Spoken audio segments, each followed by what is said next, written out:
걸음 주 안에 내 길도 주 안에 나의 숨쉬는 순간 한 번 더 선포합시다. 내 모든 삶의 행복 주 안에 주님 안에 있네. 나의 숨쉬는 순간들도 내 모든 삶의 걸음 주 안에 내 길도 주 안에 나의 숨쉬는 순간들도 라라라라라라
향해 주를 향해 내 눈 여셨네.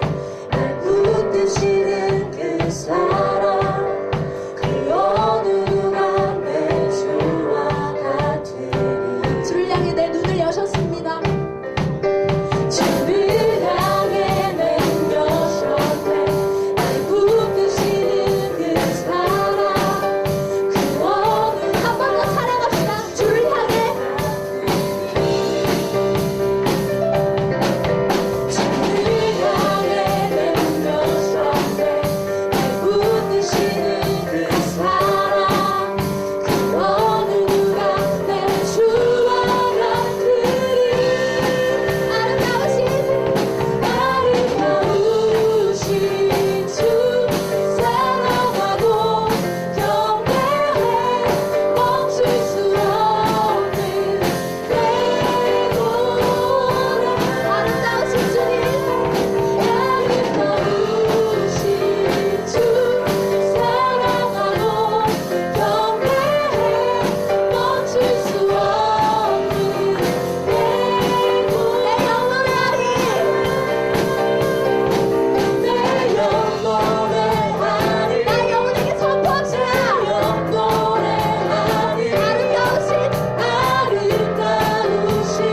주의 얼굴 보기 원합니다. 무엇과도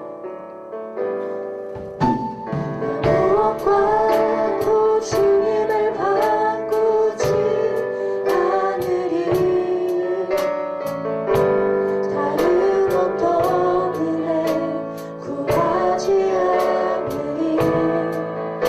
오직 주님만이 내 삶의 도움이시니 주의 얼굴 보기 원합니다. 주님 사랑해요. 주님 사랑해요.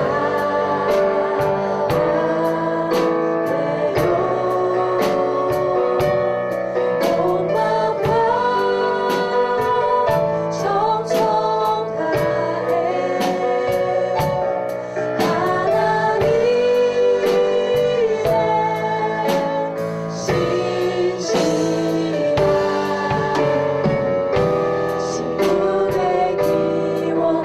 주님 사랑해요. 온 마음과 정성 다해 주님 사랑해요.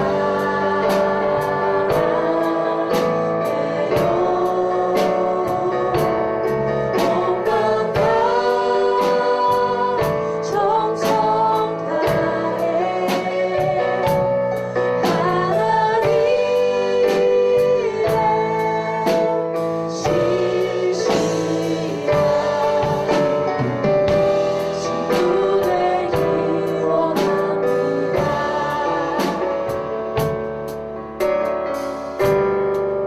나 무엇과도 주님을 바꾸지 않으리. 다른 어떤 은혜 구하지 않으리. 오직 주님만이 내 삶의 도움이시니 주의 얼굴 보기 원합니다. 나 무엇과도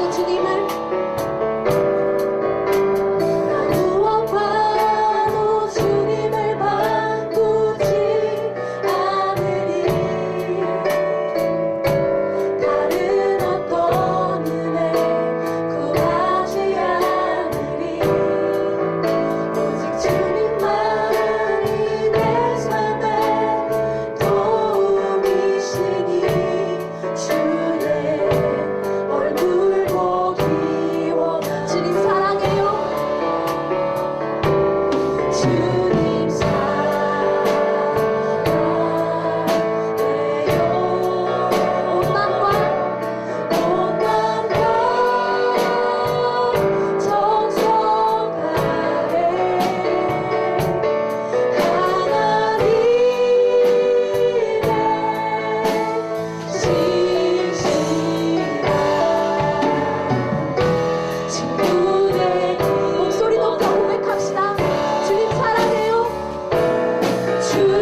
올려드립니다.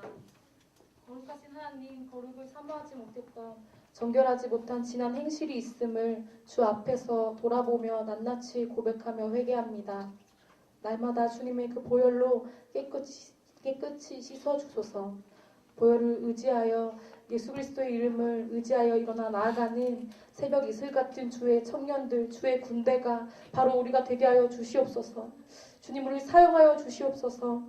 아버지, 주님, 죄에서 자유를 얻게 하신 그 주님의 사랑이 아버지 오늘도 우리를 찬양케 하심에 너무나 감사드립니다. 참 포도나무이신 예수님, 우리가 주님의 그 사랑 안에 거하며 날마다 그 주님 주시는 호흡과 모든 것을 공급받기 원합니다. 또한 그렇게 주님께서 우리에게 주신 것들을 세상 가운데 선포하며 전하며 살기 원합니다. 아버지, 우리를 통하여서 역사하시고 일하여 주시옵소서. 주님의 이름을 위하여 영광을 위하여 나아가는 거룩한 주의 세대가 되게 하여 주시옵소서. 하나님, 주님의 그 약속을 믿고 나아가는 프라미스유 공동체를 주심에 감사합니다. 또한 낮은 곳에서 더 낮은 곳으로 나아가는 그런 비전을 주심에 감사합니다. 하나님, 온전히 주님의 그 이름을 위하여, 주님의 영광과 그 나라를 위하여, 주님의 이름을 위하여 나아가는 거룩한, 정말 주님의 거룩한 청년들이 되도록 우리 사용하여 주시옵소서. 우리 예배 가운데 온전히 주님 영광 받아 주시옵고 한 사람 한 사람 가운데에 주님의 꿈을 꾸게 하여 주시옵소서. 오늘 또한 주님의 그 보혈을 묵상하며 감사함으로 나아갑니다. 예수 그리스도의 흘린 보혈이 우리를 정결케 하심에 아버지, 우리의 모든 것을 드려 주님을 높이길 원합니다. 홀로 영광 받아 주시옵소서. 거룩하신 예수 그리스도의 이름으로 기도드렸습니다. 아멘.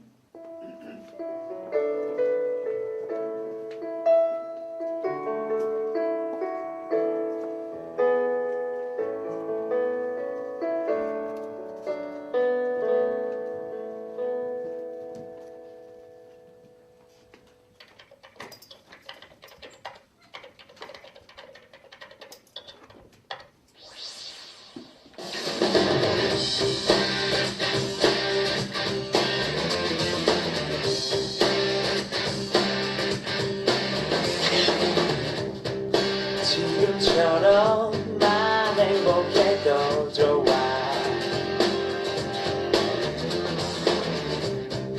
나쁘지 않아.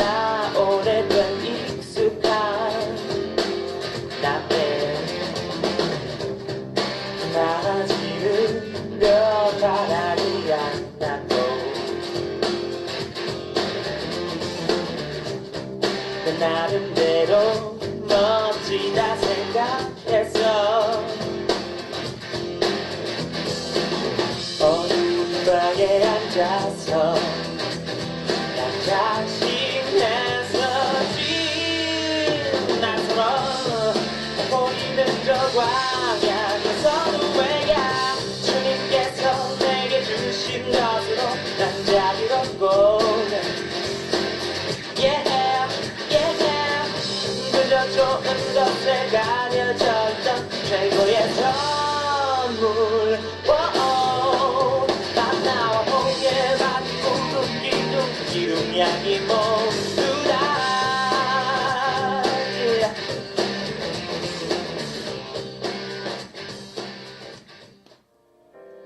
주 나의 모습 보네.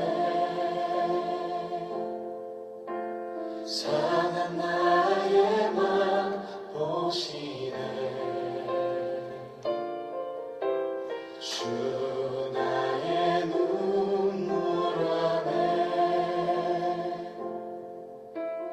홀로 울던 맘 아시네.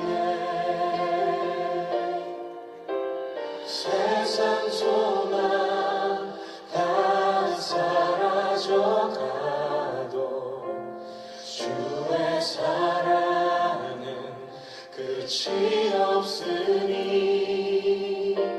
살아가는 이 모든 순간이 주의 힘을 나는 믿네.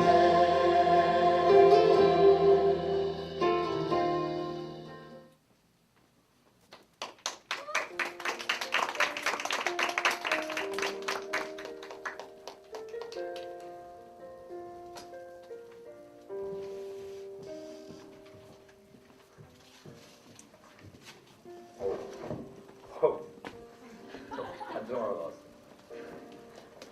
네. 네, 저는 30기 이찬호고요. 네. 2015년 프라미슈 겨울 공개 수련회를 준비하면서 또 다녀온 후에 제가 느낀 주님의 은혜를 함께 나누고자 합니다. 네, 그 전에 저를 모르시는 분들이 있을 것 같아서 제 자신의 성장 배경과 한 해 동안의 생활을 간략히 말해드리려고 합니다. 저는 믿음의 가정 아래서 모태신앙으로 자랐습니다. 모태신앙으로 자랐지만 주님의 말씀과 받은 은혜를 잊어버린 채 그저 습관적으로 교회를 다녔습니다. 학창시절 매번 수련회를 갔지만 정말 눈물을 흘리며 기도를 해본 적이 없었습니다. 나이가 들수록 세상에 때를 묻은 탓일까요? 점점 세상이 추구하는 가치를 쫓기 시작했고 많은 죄를 지어왔습니다. 점점 하나님의 관계가 멀어지기 시작한 것입니다. 그러다 보니 하나님의 관계가 멀어진 채로 대학에 입학했습니다. 대학에서 기숙사 생활을 하다 보니 부모님의 통제 없이 저 혼자 자유를 누릴 수 있었습니다. 그래서 정말 거의 매일 새벽까지 방탕하게 놀며 죄를 지었습니다. 여름에 중국 아울치도 다녀왔지만 저의 일상생활은 변함이 없었습니다. 그렇게 1년이 지나갔습니다. 그런데 1월 리더십 수련회 이후 저의 마음속에서 작은 변화가 일어나기 시작했습니다. 정말 처음으로 주님을 부르며 눈물로 기도했습니다. 그렇게 하나님께서 작은 변화를 저에게 주셨습니다. 그 정말 제 평생 처음인 일이 동계수련회를 준비하던 도중에 일어났습니다. 동계수련회 이틀 전날이었습니다. 저는 평소와 마찬가지로 수련회 찬양 준비를 하고 있었습니다. 오랜 연습으로 저는 매우 피곤한 상태였습니다. 하지만 그날은 MC단과 찬양팀과 디코팀 등 수련회를 준비하는 지체들과 기도회가 있는 날이었습니다. 그래서 집에 갈 수가 없었습니다. 연약한 마음에 집에 가고 싶은 마음이 컸습니다. 그런 상태에서 기도회를 했습니다. 그런데 이상하게 찬양을 하면서 기도를 하는데 정말 은혜가 되었고 많은 생각을 하게 되었습니다. 기도회를 끝나기 전에 한 명씩 돌아가면서 기도를 하는 시간이 있었습니다. 한 명씩 돌아가면서 기도를 하는데 무슨 기분인지는 알 수 없지만 한 명 한 명 지체의 기도가 제 마음을 울렸습니다. 모두가 원으로 앉아있는 상태에서 처음에는 흐느끼다가 성령님의 인도하심으로 소리내어 펑펑 울었습니다. 그리고 제가 기도할 차례일 때 정말 진심으로 저의 죄를 고백하며 회개했고 찬양팀의 싱어지만 세상과 주님 사이 가운데서 이중생활을 하며 온전히 섬기지 못한 것을 회개했습니다. 전심으로 오직 주님을 위해 찬양하는 자리임에도 불구하고 그러지 못한 제가 너무 부끄러웠습니다. 돌이켜보면 정말 그 순간은 제 자신을 놓고 주님 손에 이끌려 기도한 것 같습니다. 평소에 저라면 그렇게 많은 사람들 앞에서 목나 울면서 기도하지 못했을 텐데 말입니다. 이러한 신비한 은혜를 경험한 뒤에 기대하는 마음으로 동계수련회를 떠났습니다. 수련회 첫째 날 저는 조장과 찬양팀 싱어를 섬겼습니다. 섬기는 입장이었기 때문에 첫째 날 강의와 집회 동안 여러 조언들이 제가 경험한 은혜를 체험하길 바라면서 중보하는 마음으로 섬겼습니다. 아직 첫째 날 이어서 그런지 그리고 이런 수련회 분위기가 낯선 분들이 있으셔서 그런지 예배 때 방방 뛰면서 찬양하지 못하는 모습을 보고 안타까운 마음이 들었습니다. 제 나름대로 손을 들면서 방방 뛰기를 바랬지만 저의 바람대로는 되지 않았습니다. 둘째 날에는 모든 분들이 은혜를 받기 기대하는 마음으로 첫 번째 집회가 지나갔습니다. 이제 둘째 날 아침에 조원들과 큐티를 하며 말씀을 나누고 멘토님과의 즐거운 시간을 보낸 뒤에 드디어 둘째 날 집회가 찾아왔습니다. 폴트 공동체의 섬김으로 저도 찬양팀에 내려올 수 있어서 저도 온전히 예배에 집중할 수 있었습니다. 이서진 목사님의 유쾌한 설교와 이 시대를 살고 있는 젊은이들에게 일침을 가하는 설교는 저의 마음을 찔렀고 큰 은혜를 받았습니다. 그리고 기도가 끝난 후 제가 바랬던 대로 모두 주님 안에서 기뻐 뛰는 모습을 보고 너무 즐겁고 큰 은혜였고 하나됨을 느꼈습니다. 수련회에서 가장 느낀 것은 세상 속에서 누릴 수 없는 즐거움, 또 그 무언가 항상 채워주지 못하는 공허함은 오직 주님 안에서만 채워진다는 것을 느꼈습니다. 우리는 연약하게 또 넘어지고 무너질 테지만 그때마다 주님을 찾으며 회개하고 나아가야 한다는 것도 깨달았습니다. 그리고 우리의 공동체 프라미슈가 생각이 났습니다. 참 귀한 공동체라고 생각이 들었고 모든 지체들이 좋은 믿음의 동역자이고 하나님의 귀한 자녀라는 것을 깨달았습니다. 한 공동체에서 저희는 관계의 어려움 때문에, 섬김의 어려움 때문에, 초신자이기 때문에, 신앙 때문에, 각자의 상황과 생활 때문에 어려움에 처하곤 합니다. 하지만 이 모든 것들은 주님 안에서 모두 회복될 것이고 지체들이 서로 믿음 안에서 기도함으로써 극복할 수 있다고 생각합니다. 저희 공동체가 서로 의지하며 세상과의 싸움에서 거뜬히 승리하는 공동체, 하나님의 보시기에 좋은 공동체가 되기를 소망합니다. 프라미슈 화이팅! 감사합니다.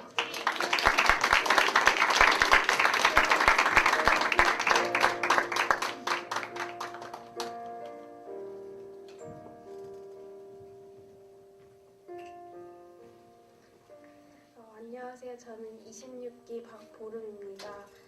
많은 사람들 앞에서 얘기하는 게 많이 떨리고 되게 부족하다는 생각이 드는데 제가 수련회를 통해서 느꼈던 솔직한 생각과 감정들을 말씀드릴게요.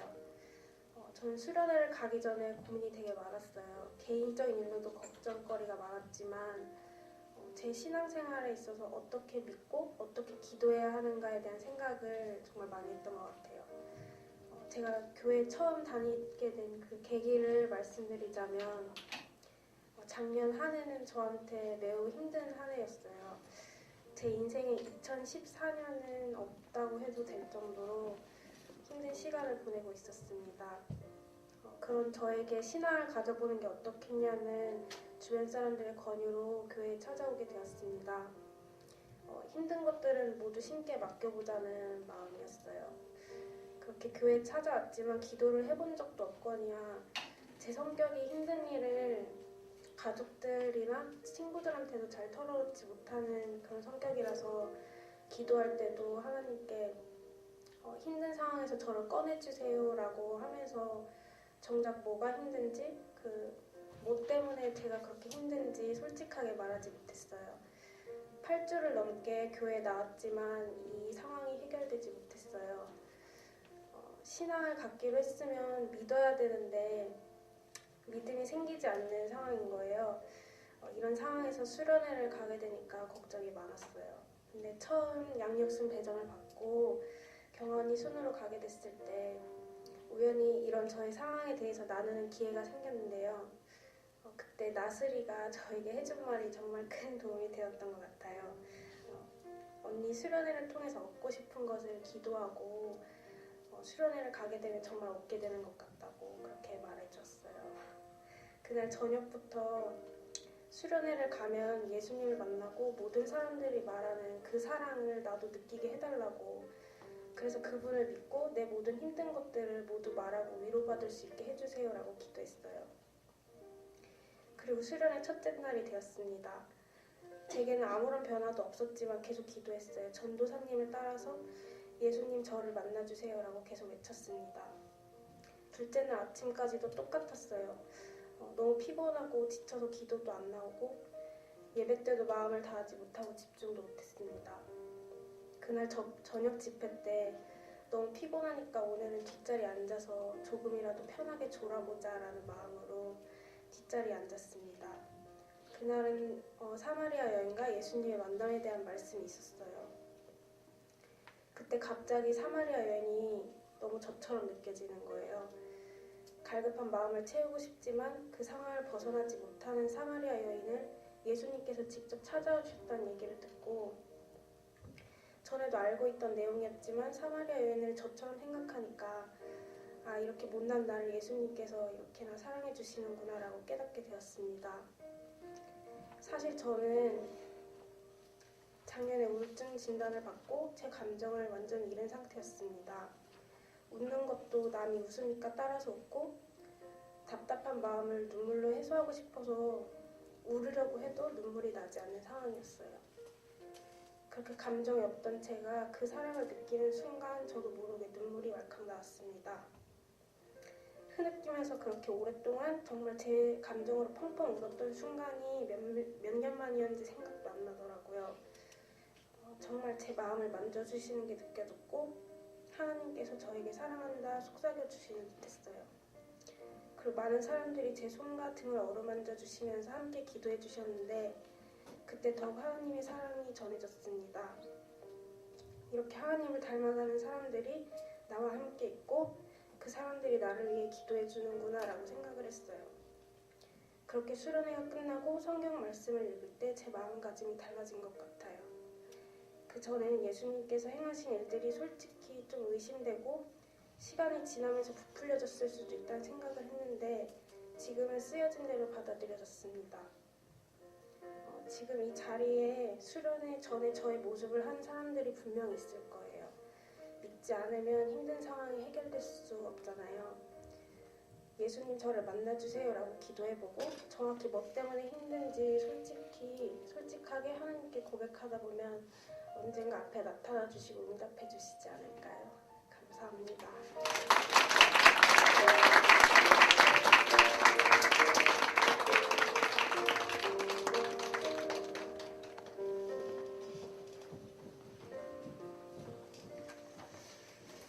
할렐루야. 뜻밖의 사람이 올라오니까 좀 당황스럽죠.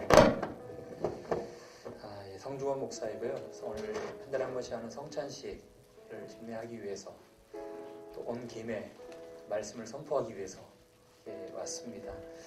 성찬식은 예수님을 믿는 사람들만이 참여할 수 있는 귀한 예식입니다.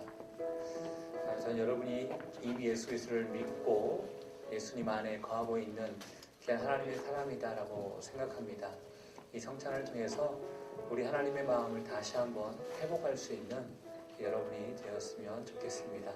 먼저 우리 다 함께 사도신경 하심으로 우리 신앙을 하나님께 고백하도록 하겠습니다. 함께 고백하겠습니다. 전능하사 천지를 만드신 하나님 아버지를 내가 믿사오며 그 외아들 우리 주 예수 그리스도를 믿사오니 이는 성령으로 잉태하사 동정녀 마리아에게 나시고 본디오 빌라도에게 고난을 받으사 십자가에 못 박혀 죽으시고 장사한 지 사흘 만에 죽은 자 가운데서 다시 살아나시며 하늘에 오르사 전능하신 하나님 우편에 앉아 계시다가 저로서 산 자와 죽은 자를 심판하러 오시리라. 성령을 믿사하며 거룩한 공예와 성도와 서로 교통하는 것과 죄를 사하여 주시는 것과 몸이 다시 사는 것과 영원히 사는 것을 믿사옵나이다. 하나님 아버지, 우리가 성찬식을 통하여 하나님의 마음을 다시 한번 헤아리고자 합니다. 우리 가운데 좌정하여 다스려 주시고 귀한 은혜를 베풀어 주시옵소서. 감사하며 존귀하신 예수님 이름으로 기도합니다. 아멘. 예수님께서 잡히시던 그날 밤에 마지막으로 제자들을 불러놓고 만찬을 하셨습니다. 그러면서 떡을 제자들에게 나눠주시면서 말씀하십니다. 이것은 너희를 위해 찢기는 내 몸이니 이것을 꼭 기억하거라 라고 말씀해 주셨습니다. 예수님은 우리를 위해서 찢기신 분이십니다. 그 예수님이 무엇을 기억하라고 말씀하고 계시겠습니까? 왜 찢겼는지, 내가 왜 십자가에 못 박혀 죽을 수밖에 없는지 그 이유에 대해서 생각하고 기억하고 기념하기를 원하고 계십니다. 예수님처럼 살기를 원합니다. 희생하시고 헌신하셨으며 남을 배려하셨고 약자들 편에 서셨던 그 예수 그리스도, 그 마음을 우리가 헤아리고 우리 또한 예수님처럼 살아갈 수 있기를 주님의 이름으로 축복합니다. 우리 함께 예수 그리스도의 몸을 받으시면서 함께 찬양하며 받도록 하겠습니다.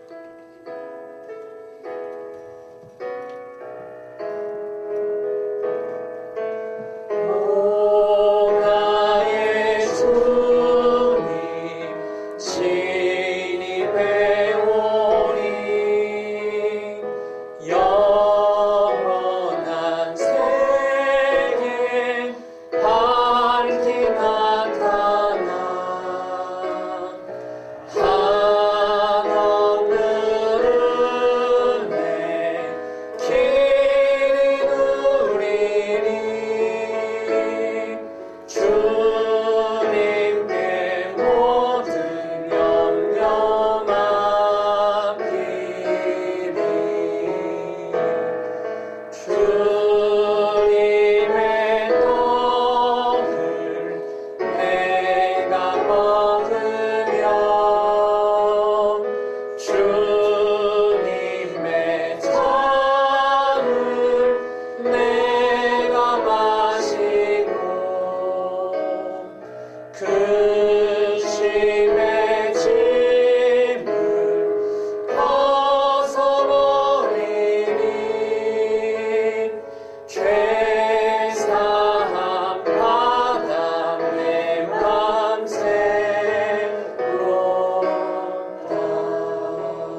그리스도의 몸입니다.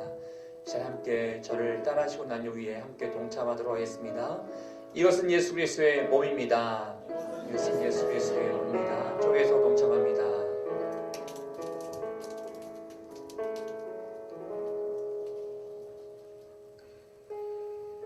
식후에 예수님께서 잔을 또 제자들에게 나눠주십니다. 이것은 너희를 위해 찢기는 보혈의 피, 언약의 피다라고 말씀해 주십니다. 우리를 위해서 흘리신 피입니다. 이 피로 말미암아 우리에게는 죄사함이라는 놀라운 축복을 예수님께서 허락하셨습니다. 여러분이 구원받고 영생의 소망을 누릴 수 있는 그 유일한 근거는 바로 예수 그리스도의 피밖에 없었습니다. 그 주님이 감사함으로 받기를 원하고 계십니다. 그 주님이 구원받은 자로서 합당한 삶을 살기를 원하고 계십니다. 내 스스로 이기적인 모습으로만 살아가는 것이 아니라 남을 위해서, 공동의 유익을 위해서 살기를 원하고 계십니다. 그 예수 그리스도의 그 마음을 헤아리며 예수 그리스도의 피를 받도록 하겠습니다. 함께 찬양하시며 받도록 하겠습니다. 주의 보좌로 나갈 때에 어떻게 나가야 할까? 나를 구원한 주의 십자가 그것을 믿으며 가네. 주의 보좌로 나갈 때 주의 보좌로 나갈 때에 나 여전히 부족하다. 나를 구원한 주의 십자가 그것을 믿으며 가네. 자격 없는 내 힘이 아니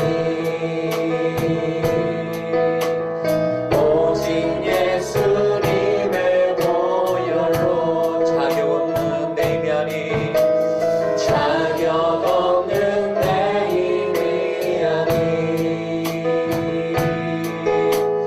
오직 예수님의 보혈로.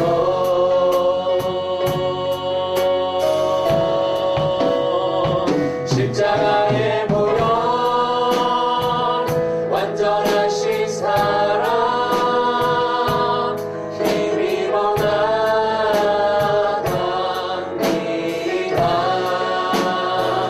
십자가의 보혈 완전하신 사랑 힘입어 예배합니다.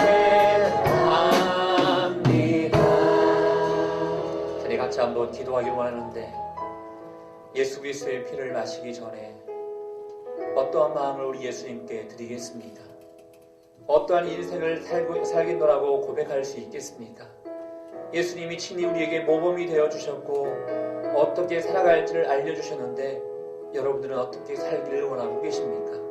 그냥 그저 그렇게 지금 살아온 만큼만 똑같이 살기를 원하고 계십니까? 아니면 나를 위해서 이 땅 가운데 오셨고 피 흘리셨던 그 예수 그리스도, 그분이 원하시는 뜻대로 살기를 원하는 그 마음이 있습니까?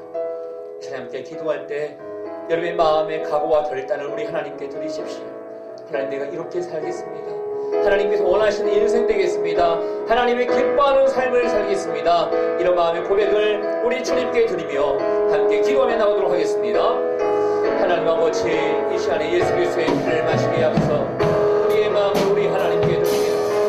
하나님, 지금까지 내 자신만을 위해서 살았던 이 연약함을 용서하여 주십시오. 아버지의 영광을 위해서 살아가고자 합니다. 하나님 아버지의 성령께서 충만함으로 우리를 다스려 주시고 하나님 아버지께서 원하시는 그 놀라운 일들이 삶 가운데 나타나기를 원합니다. 예수님이 그렇게 사셨던 것처럼 우리 또한 내 자신만을 위해 살아가는 것이 아니요 남을 위해서, 아버지의 영광을 위해서 살아갈 수 있기를 원하오니 하나님이 도와주시옵소서. 주시옵소서. 나는 부족합니다. 그러나 주님은 강하시오니 우리를 세워주실 줄 믿습니다. 성령님 충만함으로 우리를 따뜻해 주십시오. 하나님 기름 부어주십시오. 하나님 우리를 기름 부어주십시오.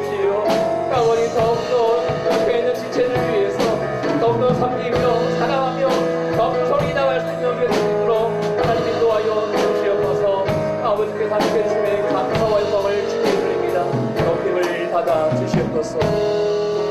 하나님 아버지, 우리가 예수 그리스도의 그 피를 마시기에 앞서 우리의 마음을 우리 하나님께 드립니다. 내 자신을 위해서 살아가는 것이 아니요 하나님의 영광을 위하여, 지체들을 위하여, 몸된 교회를 위하여, 공동의 유익을 위하여 살아갈 수 있는 우리 인생 될 수 있도록 주님 인도하여 주시옵소서. 나의 욕심과 이기적인 것, 나의 모든 교만 다 예수 그리스도의 십자가 밑에 묻사오니 하나님께서 깨끗하게 씻어주시고 거룩한 영을 부어주셔서 거룩한 마음을 가지고 하나님의 영광을 위해 살아갈 수 있도록 다시 한번 인도하여 주시옵소서. 감사 영광을 하나님께만 돌려드리며 예수님 이름으로 기도합니다. 아멘. 저를 따라 하신 이후에 참여하도록 하겠습니다. 예수 그리스도의 피입니다. 함께 동참하겠습니다.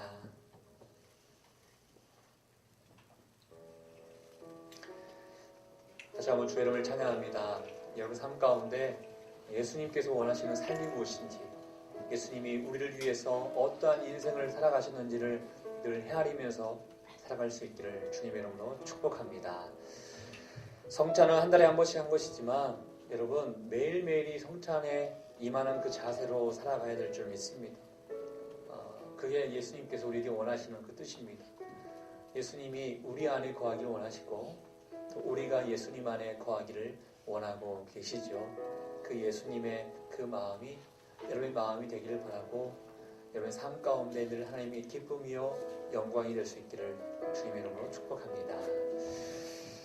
오늘 제가 여러분에게 말씀을 선포하기 위해서 이렇게 왔는데요. 말씀을 선포하기 전에 제가 한 가지 물어볼게요. 축복송 이런 게 있나요? 있어요. 네, 축복송을 해야죠. 서 있는데 해야죠. 네. 같이 한번 옆에 있는 분들, 뒤에 있는 분들 손만 내미시는 게 아니라 얼굴을 직접 쳐다보시면서 당신 사랑합니다, 축복합니다 이런 마음을 가지고 함께 고백하도록 하겠습니다. 저와 하나님의 평강이 당신의 삶에 넘쳐나기를. 저와 하나님의 평강이 당신의 삶에 가득하기를. 하나님이 좋아하시는 여러분 자신에게 고백하며 선포합니다. 은혜 하나님의 은혜 나의 삶 속에 넘쳐나기를. 은혜 하나님의 은혜 나의 삶 속에 가득하기를 축복합니다. 평화와 은혜를 주신 우리 하나님께 감사와 영광의 박수 드리겠습니다. 아멘. 이제 내려가시는 거죠? 네. 혹시 또 빼먹은 게 있나 싶어가지고요. 혹시 저희 가운데 뭐 처음 왔기 때문에 그분을 축복해야 되고 그런 게 있나요? 혹시 오늘 처음 오신 분 계세요? 없어요? 네. 저는 오랜만에 왔습니다. 몇 달에 한 번씩만 이렇게 오는 것 같은데요. 그냥 말씀을 선포하기 위해서 왔는데 여기 와보니까 제가 좋아하시는 분들이 꽤 있네요. 제가 강동 비공동체를 담당하고 있는데 강동 비공동체에 또 제가 좋아하는 우리 집사님들께서 멘토로 또 섬겨주기도 하시고 그 중에 한 분은 제가 오늘 뵙기로 원했거든요. 강인이 아빠 이경석 집사님. 강인이에게 물어봤더니 아빠 갔다 오더라고요. 어디 갔는지 몰랐는데 여기 와 계시더라고요. 끝나고 제가 좀 뵙도록 하겠습니다. 오늘 제가 말씀을 선포하기 위해 왔습니다. 말씀은요. 요한복음 14장 15절부터 24절까지의 말씀 되겠습니다. 제가 한 절, 여러분 한 절 읽도록 하겠는데요. 그냥 넘어갈 수도 있는데 저의 이름은 성중원입니다. 가운데는 중입니다. 그래서 준원이 아니라 중원이라는 것을 꼭 기억해 주시면 감사하겠습니다. 요한복음 14장 15절부터 24절 제가 먼저 15절 읽고 여러분께서 그 다음 절 읽어주시면 좋겠습니다. 15절 읽습니다. 너희가 나를 사랑한다면 내 계명을 지킬 것이다.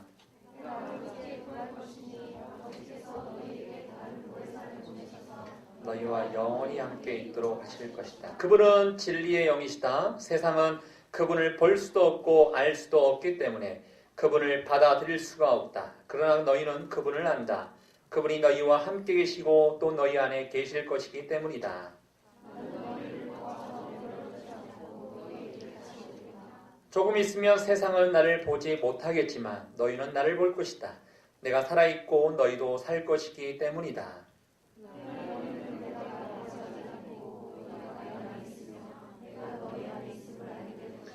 누구든지 내 계명을 가지고 지키는 사람은 나를 사랑하는 사람이다. 나를 사랑하는 사람은 내 아버지의 사랑을 받을 것이고 나 또한 그 사람을 사랑하고 그 사람에게 나를 나타낼 것이다.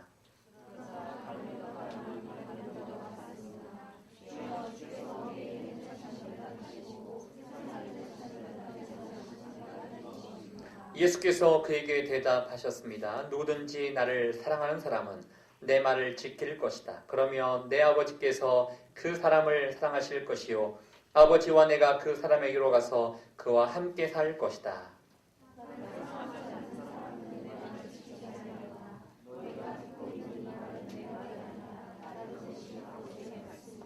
아멘. 다시 한번 여러분 축복합니다. 우리 하나님이 주시는 은혜와 평강 가운데 함께 할 수 있기를 주님의 이름으로 축복합니다. 여러분 저 잘 모르시죠? 제가 누군지도 잘 모르죠? 제가 강도 온누리교회 오기 전에 서빙고 온누리교회에서 한 사역이 있습니다. 그 사역은 여러분도 잘 모를 수도 있겠지만 하용조 목사님 아세요? 예, 뭐 아실 걸로 생각하고 하용조 목사님 밑에서 제가 5년 동안 비서를 했어요. 그래서 사람들이 제가 그 얘기를 하게 되면 목사님 좋겠습니다. 한 목사님한테 많은 것을 배우셨겠네요. 라고 이렇게 사람들이 얘기합니다. 그런데 배운 게 뭐가 있나 생각해 보면 여러분이 말해줄 만한 게 별로 없어요. 기억을 못해서 그럴 수도 있겠지만 아무튼 기억이 잘 안 납니다. 내가 한 목사님한테 도대체 무엇을 배웠단 말인가 기억이 잘 나지 않습니다. 그런데 그 기억을 더듬고 더듬어서 그나마 좀 찾아보려고 했더니 그 장면이 생각납니다. 하용조 목사님은 몸이 굉장히 좀 불편하셨어요. 몸이 불편하셔서 걷는 것도 이렇게 편치 않으셨기 때문에 제가 늘 손을 잡고 걸어 다녔습니다. 그런데요, 교회를 걸어 다닐 때 그 밑에 쓰레기가 있으면 꼭 그 쓰레기를 주우시려고 해요. 목사님이 쓰레기 줍지 않아도 우리 교회를 좀 크다 보니까 청소하시는 분들이 있었어요. 언젠가는 그 쓰레기를 청소하시는 분들이 치우겠죠. 그렇지만 목사님이 가는 그 길에 쓰레기가 있으면 목사님은 늘 그 쓰레기를 주웠어요. 또 제가 기억나는 것은 목사님은 늘 교회에 대해서만 생각을 하셨어요. 그래서 제가 목사님에게 배운 거 가장 중요한 거 뭐예요? 라고 하면 교회를 사랑하는 것, 그거 정도는 배운 것 같아요. 여러분, 쓰레기 안 주워도 괜찮아요. 다른 사람들이 다 이해해 줄 거예요. 저분은 몸이 불편하신 분이기 때문에 쓰레기를 보더라도 그냥 지나갈 수 있어. 다 이해해 줄 수 있는 상황 가운데 있었습니다. 그러나 그가 교회를 사랑하기 때문에 교회를 깨끗하게 하고 싶어하는 그 마음, 교회를 늘 생각하면서 어떻게 하면 교회 가운데 하나님의 나라가 임하게 될 것인가 늘 교회를 사랑하는 그 마음으로 사셨던 분이 하용조 목사님이셨습니다. 여러분, 저도 마찬가지고 여러분도 마찬가지고 신앙생활을 하면서 이거 해야 돼, 저거 해야 돼 많은 요청들이 우리에게 있습니다. 특별히 대학부 학생들에게 또 뭐 지체들도 있지만 졸업하신 분도 계시겠지만 대학생활 가운데 특별히 젊은이들이 이 세상 가운데 바르게 살아야 돼. 그러기 위해서는 이거 하면 안 되고 저거 하면 안 되고 이것은 해야 되고 말씀은 많이 읽어야 되고 기도는 뭐 얼마만큼 해야 되고 뭐 이러한 신앙의 조건들이 우리에게 붙을 때가 있습니다. 그 조건들을 우리가 생각해 보면 답답합니다. 나도 좀 누리고 싶은데 나도 좀 즐기고 싶은데 그거 하지 말라고 하고 왠지 하게 되면 나쁜 사람이 될 것 같아서 마음 가운데 부담감이 있습니다. 그런데 오늘 예수님께서 오늘 여러분이 읽으셨던 첫 구절 15절 말씀 가운데 이렇게 말씀하십니다. 너희가 나를 사랑한다면 내 계명을 지킬 것이다 라고 말씀해 주고 계십니다. 나 이거 하면 안 되는데 이거 해야 되는데 여러분 신경 쓰지 않아도 여러분이 정말로 예수님을 사랑한다면, 정말로 여러분의 마음 가운데 예수님이 임재하고 계시다면 하지 말라 해도 교회를 사랑하는 마음이 있고 예수님을 사랑하는 마음이 있기 때문에 예수님이 원하시는 삶을 살아갈 수 있다라는 것입니다. 자, 이 말씀을 계속 전하기 앞서서 제가 여러분에게 질문 하나 드릴게요. 여러분, 예수님 정말로 사랑하십니까? 한번 생각해보세요. 대답은 안 하셔도 돼요. 큰 기대는 하지 않아요, 제가. 그러나 여러분 속으로 한번 생각해 보십시오. 예수님 사랑하십니까? 저 잘 모르겠는데요 하신 분은요, 여러분 자신을 함께 점검해 보시면 돼요. 혹시 예수님이 우리에게 말씀하셨던 그 계명을 지키기가 너무 어렵다 생각하면 좀 덜 사랑하고 있는 거예요. 그러나 성경 말씀에 나와 있는 이 계명들, 예를 들어서 내 이웃을 내 몸같이 사랑하라, 하나님을 사랑하라, 이러한 주된 그 계명들에 있어서 크게 어렵지 않다 그러면 그 사람은 정말로 예수님을 지금 사랑하고 있다라고 이야기해 볼 수 있다는 것입니다. 다시 묻습니다. 예수님 정말 사랑하십니까? 저는 오늘 말씀이 선포되고 난 이후에 여러분의 마음 가운데 이 시간보다 한 30분 지나고 난 이후에 더 많이 예수님을 사랑할 수 있기를 주님 여러분으로 축복합니다. 예수님을 사랑한다는 게 도대체 무엇일까요? 여러분 가끔씩 여러분들 연애하시잖아요. 이 안에도 연애하신 분이 계시잖아요. 그렇죠? 아니에요? 네. 그냥 찍어봤는데 네. 가끔씩은 내가 저 사람 없으면 못 살 것 같은 그런 감정이 생길 때가 있습니다. 그래서 여러분이 잘하고 있는 필이 통해야지만이 내가 그 사람하고 사귀지 않겠느냐 느낌을 가지고 이야기할 때가 있습니다. 그런데 시간이 지나서 며칠 지나고 난 다음에는 그 필이 느껴지지 않는 거예요. 그 감정이 느껴지지 않는 거예요. 그러면 그게 진정 사랑했다고 할 수 있겠습니까? 아닙니다. 조금 쿵쾅쿵쾅하고 설레는 그 마음이 있었지만 이게 오래가지 않는다면 그건 진정한 사랑이 아니었을 것입니다. 호기심과 설레임과 느낌이 조금 있을 정도.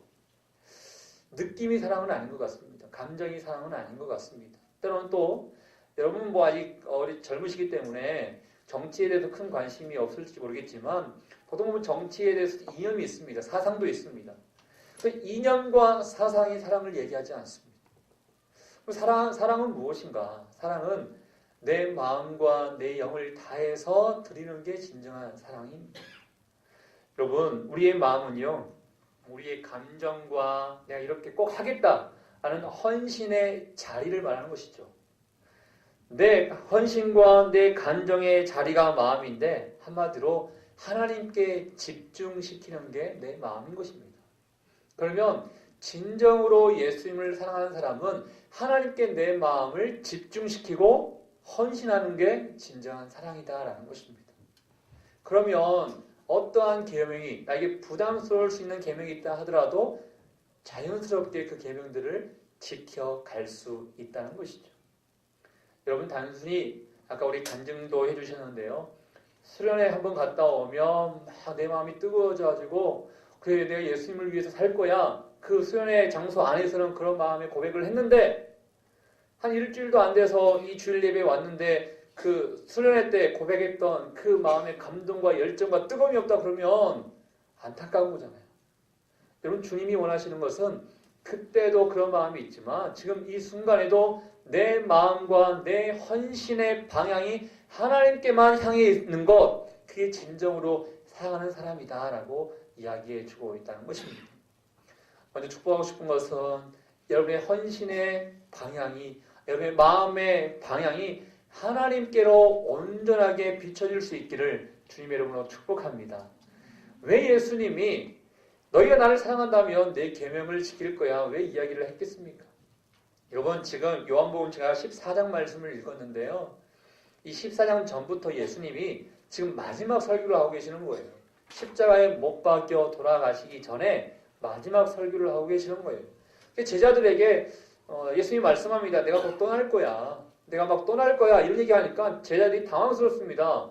아니 예수님 우리와 함께 이 지상에 낙원을 만들고 예수님이 이 이스라엘의 왕이 되셔야 할 분이 어디를 떠난단 말입니까? 제자들의 마음 가운데 당황하는 마음, 두려운 마음이 있었을 거예요. 그래서 예수님이 두려워하지 마. 걱정하지 마. 너희가 내 안에 거하고 내가 너희 안에 거한다면 너희는 영원히 나와 함께하는 것이야. 라고 끊임없이 말씀을 해 주십니다. 그러나 그럼에도 불구하고 두려워하고 걱정하고 염려 가운데 있는 제자들에게 말씀하고 계십니다. 그러면서 사랑하는 내 제자들이여, 너희가 내 계명을 지키면서 산다면 너희가 내 안에 있는 것이다. 이 말을 해주고 계시는데 예수님도 안 계시는데 무슨 계명을 우리가 지킬 수 있습니까? 이런 생각들을 아마 제자들이 갖게 되었을 거예요. 그 제자들에게 너희가 나를 사랑한다면 내가 없다 하더라도 너희는 그 계명을 지킬 거야 라고 예수님께서 말씀해 주고 계시죠. 그래서 정말 너희가 나를 사랑한다면 내가 너희에게 주는 선물이 있다.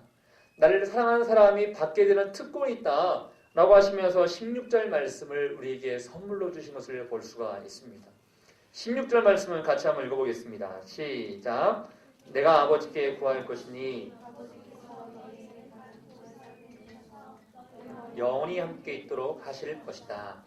예수님께서 너희가 나를 사랑한다면 나의 계명을 지킬 것인데 너가 정말로 나를 사랑한다면 너에게 특권을 줄게.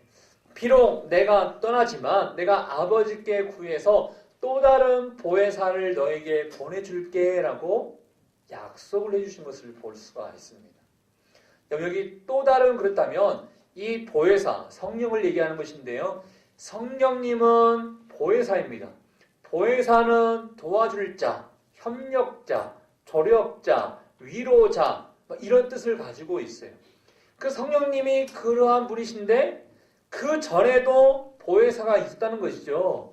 그 보혜사, 우리를 도와줄 자가 누구였습니까? 바로 예수님이셨다는 거예요. 예수님이 제자들과 함께 하시면서 그들을 도와주셨습니다. 그들과 함께 주셨습니다. 그들에게 용기와 희망을 주셨습니다. 그런데 그 예수님이 떠나십니다. 떠날 때 제자들에게 걱정하지 마. 또 다른 보혜사, 또 다른 존재의 너희들을 도와줄 협력자를 내가 아버지께 간구해서 보내줄게 라고 예수님께서 약속을 해주고 계신다는 거예요. 그게 바로 성령님이시다라는 것입니다.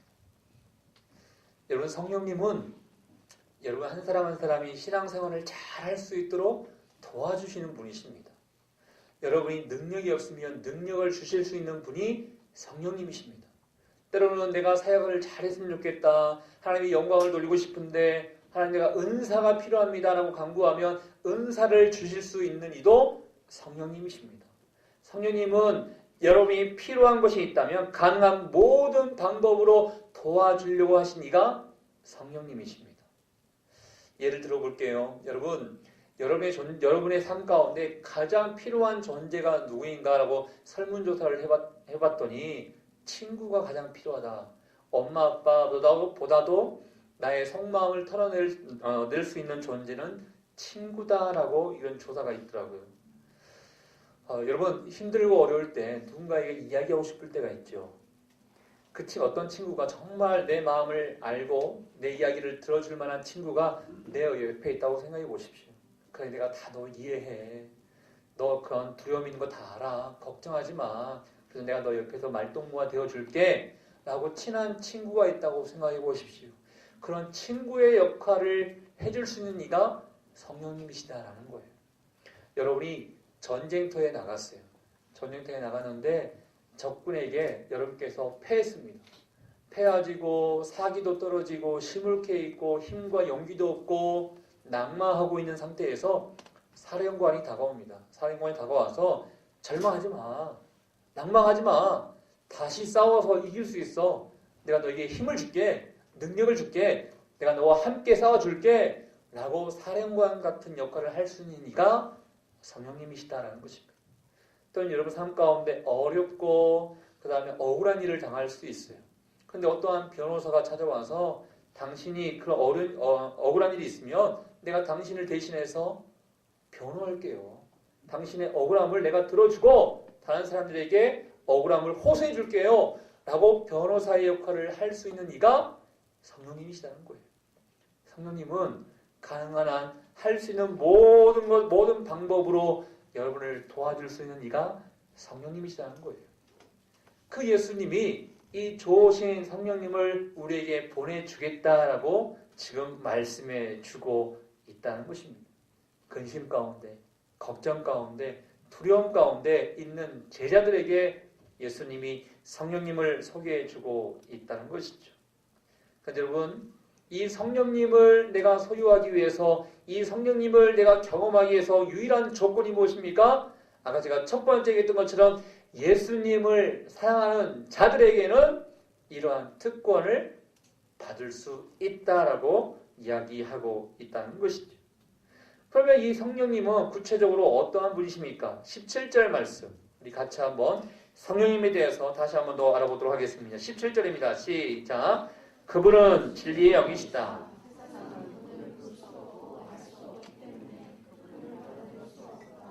그러나 너희는 그분을 안다.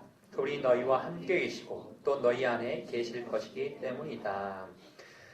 그분은 진리의 영이시랍니다. 그분은 거짓말을 하지 아니하시고 진리 안에 거하시는 하나님의 영이시다라고 이야기하고 계십니다. 그런데요, 세상은 그분을 볼 수도 알 수도 없대요. 왜?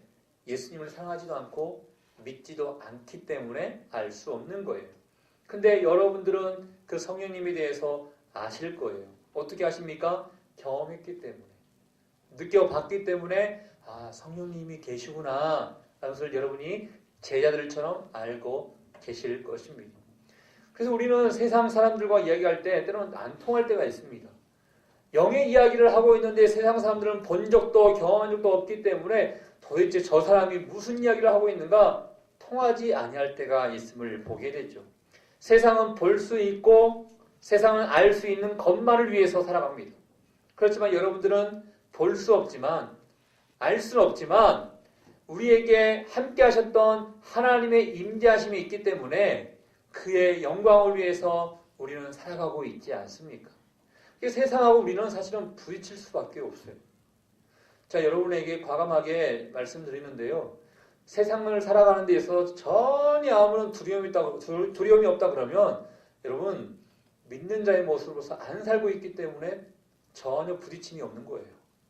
세상 살다 보니까 때로는 친구들하고 부딪히기도 하고 직장 생활 안에서 이렇게 갈등을 겪기도 하고 뜻대로 되지 아니하는 것들이 있습니다. 특별히 믿음의 생활을 하려고 하니 정말 살기 어렵습니다. 어떻게 보면 이게 정상적인 거예요. 난 전혀 아무런 문제가 없는데요. 왜 다른 사람들은 문제가 있다고 하지? 나는 아무런 문제가 없는데 때로는 여러분이 세상에 혹시나 너무나 스며들고 맞춰 있지는 않습니까? 여러분 세상은 볼 수 없는 것들, 느낄 수 없는 것들을 알지 못합니다. 그렇기 때문에 우리하고 부딪힐 수밖에 없는 것이죠. 그러나 여러분들은 이미 경험했고 여러분들은 이미 성령의 임재로 말미암아 그 성령님을 알고 계시지 않습니까?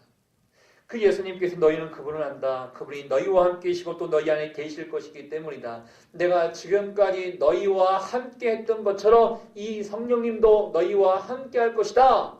라고 지금 이야기해주고 있다는 것입니다. 저는 사실은 여러분들 잘 몰라요.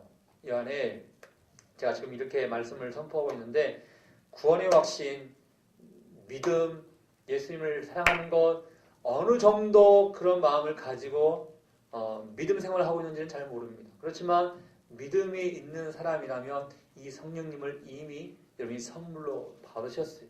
믿음 있는 사람이라면 성령님을 받으셨기 때문에 여러분 결코 혼자가 아니라는 거예요. 혼자가 아니기 때문에 어떠한 상황 가운데서도 승리할 수 있고 담대하게 살아갈 수 있는 특권을 우리가 누리게 되었다라는 것입니다. 우리와 늘 함께 하시는 하나님, 그분이 바로 성령님이시다라는 것입니다. 그 성령님이 우리에게 이렇게 말씀하고 계십니다.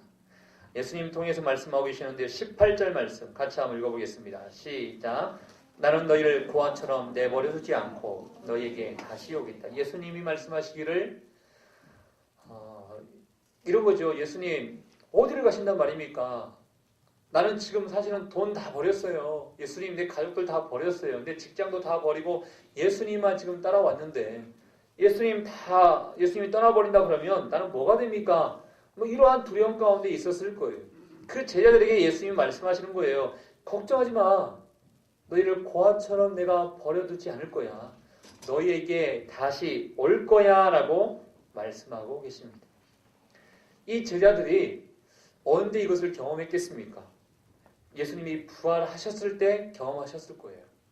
예수님이 또 성령님께서 이 땅 가운데 오순절 마가의 다락방을 통해서 성령님이 임하는 그 사건이 있었지 않습니까? 그때 이 제자들이 예수님이 다시 오셨구나 라고 그때서야 경험했을 것입니다. 예수님이 말씀하신 게 헛된 게 아니었구나, 사실이었구나, 약속을 지켜주셨구나 라고 그들이 부활과 성령의 임재 사건으로 말미암아 예수님의 약속을 믿게 되었을 것입니다. 그 예수님이 또 말씀하시고 있습니다. 19절 후반절을 보니까 내가 살아있고 너희도 살 것이기 때문이다 라고 말씀하고 계십니다. 19절 상반절에 보니까 세상은 나를 보지 못하겠지만 너희는 나를 볼 것이다. 이제 곧 예수님이 십자가에 못 박혀 돌아가시잖아요. 많은 사람들에게 내가 하나님의 아들입니다, 너희를 구원하기 위해서 내가 이 땅에 왔노라고 얘기했음에도 불구하고 여전히 많은 사람들, 대다수의 사람들은 그 예수를 믿지 않았습니다. 기회가 있었음에도 불구하고 믿지 않았습니다. 여러분, 기회는 언제든지 있는 게 기회가 아니더라고요. 있다가도 없어질 수 있는 게 기회입니다. 여러분, 어떠한 기회 가운데 있습니까? 여러분 가운데 제가 여러분 형편을 다 모르기 때문에 예수 그리스도를 믿는 사람이 있지만 혹시나 여러분 가운데는 아직도 구원의 확신이 없는 사람이 있을 수도 있을 거예요. 그들에게는 예수님이 말씀하고 계십니다. 기회가 있을 때 나를 믿어라, 기회가 있을 때 나를 영접하라라고 말씀하고 계십니다. 기회가 언제까지 있을 거라고 생각하십니까? 기다려주지 않습니다. 여러분의 생명이 80세, 90세까지 갈 거라고 생각하고 계시죠? 아니요. 어떤 사람은 태어나자마자 이 땅 가운데 죽는 사람도 있습니다. 어떤 사람은 20대, 30대 죽는 사람도 있습니다. 기회는 언제든지 오는 게 기회가 아닙니다. 주님이 말씀하고 계십니다. 세상은 나를 보지 못하겠지만 너희는 나를 볼 것이다. 기회가 있을 때 그 예수 그리스도를 영접할 수 있기를 주님 이름으로 축복합니다. 그 예수님이 내가 살아있고 너희도 살 것이기 때문이다 라는 것입니다. 부활하심으로 말미암아 예수님이 살아나셨죠. 부활하심으로 말미암아 예수님께서 이렇게 내가 죽지 않고 살아났다는 것을 보여주셨습니다. 그 예수님이 우리에게 말씀하고 계신 거예요. 나를 믿으면 내가 너희 안에 들어가게 될 것이고, 너희 안에 있다는 것은, 내가 살아있는 내가 너희 안에 들어가 있다는 것은 너희도 죽지 않게 될 것이라는 것을 얘기하고 있는 거예요. 예수님이 부활하셔서 영원히 살고 계십니다. 그분이 우리 안에 내주하신다면 우리도 영원히 살게 될 것입니다.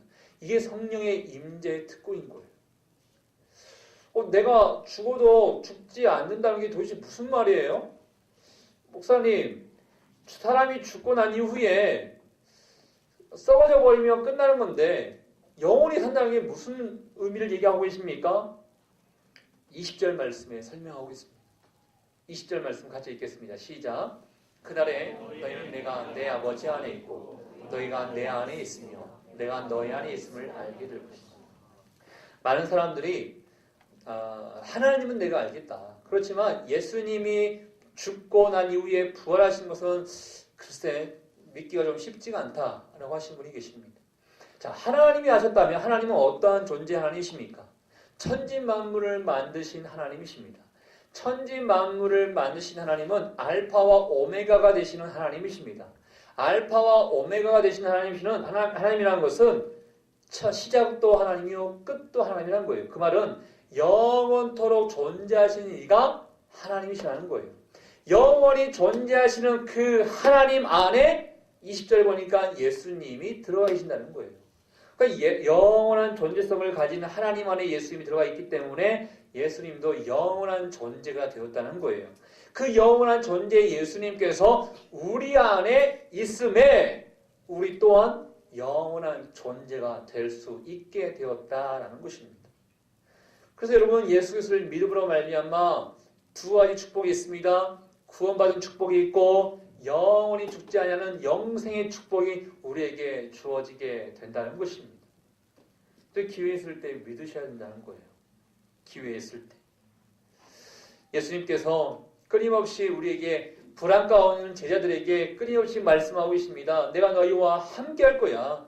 나의 안에 거하라. 나 또한 너희 안에 거할 것이다. 라고 제자들에게, 우리들에게 지금 계속적으로 말씀해 주고 계십니다. 그러면서 예수님께서 이제 밑에 부분 다시 한번 사랑으로 이야기를 또 전개시키는 것을 볼 수가 있는데 23절 말씀 같이 한번 읽어보겠습니다. 23절입니다. 시작. 예수께서 그에게 대답하셨습니다.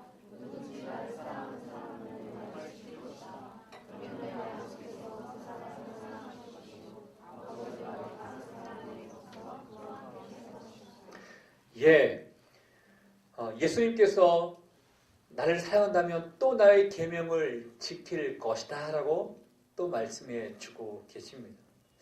자, 다시 한번 이 정리를 해볼게요. 처음에 예수님이 사랑하면 나의 계명을 지킬 것이다 라고 말씀해 주셨어요. 그러면 그 사람들에게 주어진 그 특권이 있는데 또 다른 보혜사 성령을 줄 것이다, 우리에게 줄 것이다 라고 말씀해 주셨습니다. 그리고 성령이 우리 안에 온전히 임함으로 말미암아 우리 안에 하나님의 마음이 있기 때문에 우리가 더욱더 예수님을 사랑할 수 있게 되겠죠. 이게 사이클로 이렇게 돌아가게 되어 있습니다. 그렇기 때문에 신앙생활이 어렵지 않게 되는 거예요. 여러분 정말 예수님을 사랑하는 그 마음이 있고 성령님이 여러분 가운데 온전히 임했다 그러면 이 신앙은 정말 자발적으로 순종하게 되고 자발적으로 그 계명을 실천할 수 있기 때문에 어려워지지 않게 된다는 것입니다. 그래서 여러분 안에 이 사랑의 마음이 좀 부족하다 보니까 때로는 사랑한 것 같고 때로는 사랑하지 않다 보니까 이게 신앙생활 하기가 너무 어려운 거예요. 정말 사랑하면 전폭적으로 모든 것을 다 할 수도 있는데 사랑할 때도 있고 사랑 안 할 때도 있다 보니까 사랑할 때는 좀 괜찮은 것 같고 사랑하지 아니할 때는 힘든 거죠. 어떻습니까? 여러분 예수님을 사랑하십니까? 예수님께서 이 말씀을 제자들에게 하셨는데요. 24절을 보니까 이 말은 내 말이 아니다. 예수님이 그냥 이론적으로 좀 설명해 주고 있는 게 아니에요. 이 말은 마지막 절에 보니까 나를 보내신 아버지의 말씀이라는 거예요. 하나님께서 다 계획을 가지고 계신다는 거예요. 하나님께서 또 다른 보혜사를 준비시켜서 예수님이 십자가에 못 박혀 돌아가시고 난 이후에 부활 성찬하시고 난 다음에는 또 다른 보혜사 성령을 우리에게 주심으로 말미암아 우리를 고아처럼 내버려 두시는 것이 아니라 영원히 우리와 함께 하시는 그 하나님으로 우리 가운데 계실 것이다라는 것을 우리에게 말씀해 주고 계신다는 것입니다. 혹시 여러분 가운데 나는 너무 외롭습니다 하신 분 계십니까? 나는 혼자인 것 같습니다. 난 신앙생활 하는 데 있어서도 나의 편이 없는 것 같습니다 하신 분이 있으십니까? 성령님은 예수님을 통해서 또 다른 보혜사가 되어주십니다. 여러분 가운데 친구가 되어주시고 사령관이 되어주시고 변호사가 되어주시며 우리에게 힘과 능력을 허락해 주신 이가 바로 성령님이시죠. 저는 사랑하는 우리 대학부 지체들이 더욱더 예수님을 사랑함으로 말미암아 신앙생활 가운데 기쁨과 감사함으로 생활할 수 있기를 주의 이름으로 축복합니다. 예수님을 사랑하는 사람은 그분의 명령을 지키게 되어 있습니다. 그것이야말로 예수님을 사랑하는 그 표시가 되는 것이죠. 얼마만큼의 표시를 드릴 수 있습니까? 여러분이 제가 예수님을 사랑하는 만큼 이런 열매가 있어요. 이러한 증거가 있어요. 이러한 표시가 있어요. 얼마만큼 드릴 수 있겠습니까? 아니 지금 보이지 않는다 하더라도 예수님은 오늘부터라도 날 더 많이 사랑했으면 좋겠다. 사랑한다면 너희가 성령 안에 온전히 가게 될 것이고 그 성령으로 말미암아 너희가 승리하며 진정한 자유의 신앙을 너희가 갖게 될 것이다. 우리에게 말씀해 주고 계십니다. 전 여러분이 예수님을 더 많이 사랑하고 더 많이 사랑해서 하나님의 기쁨이요 영광이 될 수 있는 우리 대학부와 여러분이 될 수 있기를 주님의 이름으로 축복합니다. 같이 한번 기도하도록 하겠습니다. 이 시간에 기도할 때 먼저 여러분 자신을 한번 점검해 보십시오. 내가 과연 얼마만큼 예수님을 사랑하고 있는지 한번 생각해 보십시오. 여러분 사랑이 부족하고 사랑하지 아니하면 여러분의 신앙에 어려움이 있을 것입니다. 이거 해야 되는데 저거 하지 말아야 되는데 자유함으로 신앙생활을 하는 것이 아니라 때는 얽매여서 불편함으로 신앙생활을 하게 될 것입니다. 그러나 우리 예수님 말씀하고 계십니다. 나를 정말 사랑한다면 나의 말과 나의 계명을 너희가 반드시 지키게 될 것이다 라고 말씀해 주고 있습니다. 하나님 앞에 고백하십시오. 주님, 내가 더 주님을 사랑하기를 원합니다. 주님 안에 온전히 거하기를 원합니다. 주님이 영원토록 나와 함께 하신다는 것을 믿음으로 불안 가운데 있는 것이 아니라 담대하게 하나님의 이름을 선포하며 살아갈 수 있는 우리 인생이 되기를 원합니다. 하나님 아버지, 내 마음을 받아주시고 나의 사랑의 고백을 받아 주시옵소서. 함께 기도하며 나가도록 하겠습니다. 하나님 아버지, 감사합니다. 내가 주님을 사랑합니다. 주여, 내가 주님을 사랑합니다. 하나님 아버지, 그 누구보다도 주님을 사랑합니다. 주님을 사랑하는 자에게 하나님께서 함께 하신다고 말씀하고 계십니다. 하나님 아버지, 영원토록 함께 하시는 임마누엘의 하나님을 내가 찬양하며 내가 온전히 모실 수 있기를 원합니다. 아버지, 내 안에 구원의 확신이 있기를 원합니다. 예수 그리스도를 영접함으로 말미암아 이런 놀란 축복을 받기를 원합니다. 하나님 아버지, 나와 함께 해주십시오. 아버지, 진정한 자유함으로 주의 이름을 찬양하며 선포하며 나갈 수 있게 도와주시고, 진정한 자유함으로 말미암아 이 땅 가운데 주의 나라를 아버지여 선포하며 확장시키는 데 쓰임받는 일꾼 되기를 원하오니 하나님, 우리를 인도해 주시고 붙잡아 주시옵소서. 아버지의 마음 가운데 나가기를 원합니다. 오 주님, 아버지 임하소서. 우리 가운데 임하소서. 우리 가운데 임하여 주시옵소서. 하나님, 임하여 주시옵을 찬양합니다. 주여, 감사와 영광을 하나님께만 돌려드립니다. 계속해서